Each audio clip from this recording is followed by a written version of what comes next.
Your Highness Sheikh Mohammed bin Zayed Al Nahyan, President of the United Arab Emirates. I want to express my profound gratitude for the wonderful hospitality that we are enjoying in Dubai from the government and the people of the United Arab Emirates. COP28 President Dr. Sultan Ahmed Al Jaber, I want to congratulate you on the positive start of the COP, with an expeditious approval of the agenda and the landmark operationalization of the Loss and Damage Fund. Congratulations. Your Majesties, Your Highnesses, Your Excellencies, friends, all protocol observed. Just days ago, I was on the melting ice of Antarctica. Not long before, I was among the melting glaciers of Nepal. These two spots are far in distance, but united in crisis. Polar ice and glaciers are vanishing before our eyes, causing havoc the world over, from landslides and floods to rising seas. But this is just one symptom of the sickness bringing our climate to its knees.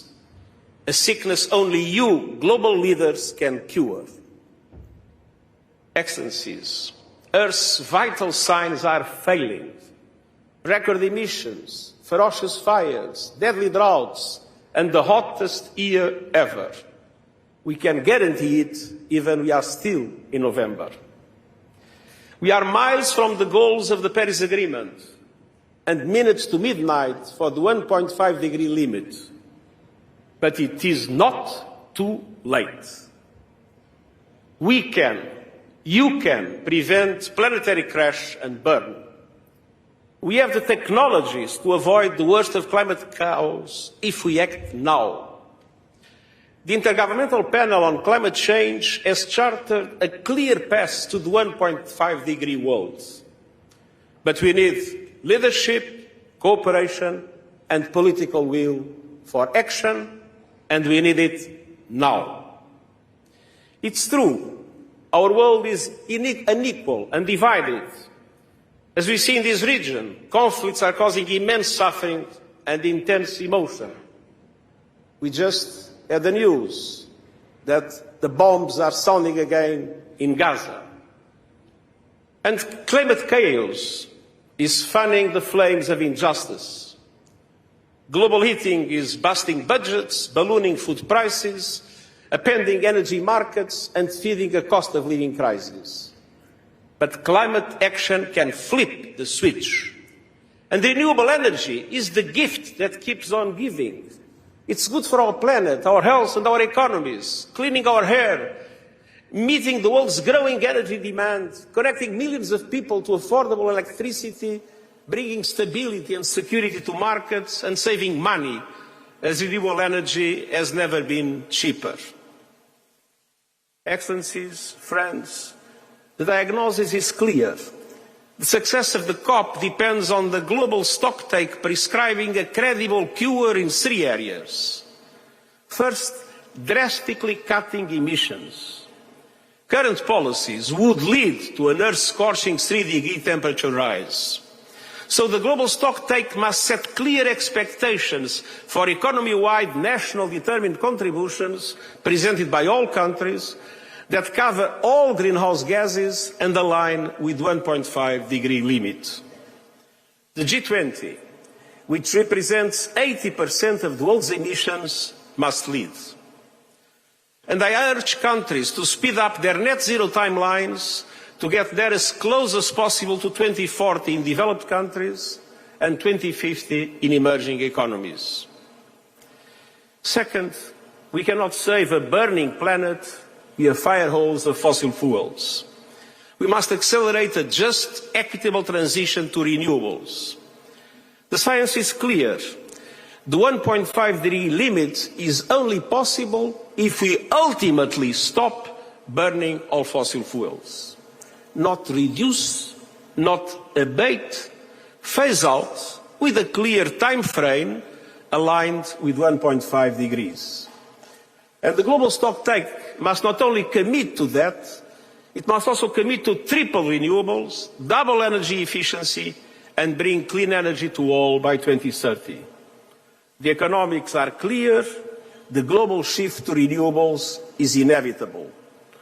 The only question is how much heating our planet will endure before it happens.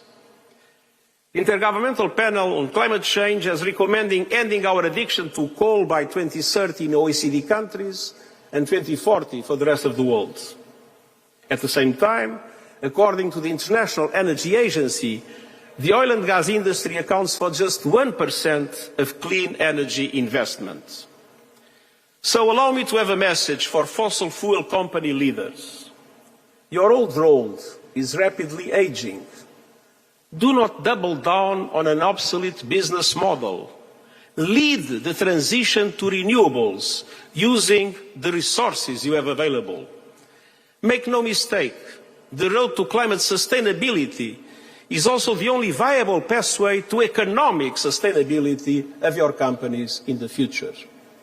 And I urge governments to help industry make the right choice by regulating, legislating, putting a fair price on carbon, ending fossil fuel subsidies and adopting a windfall tax on profits. Excellencies, third, climate justice is long overdue. Developing countries are being devastated by disasters they did not cause.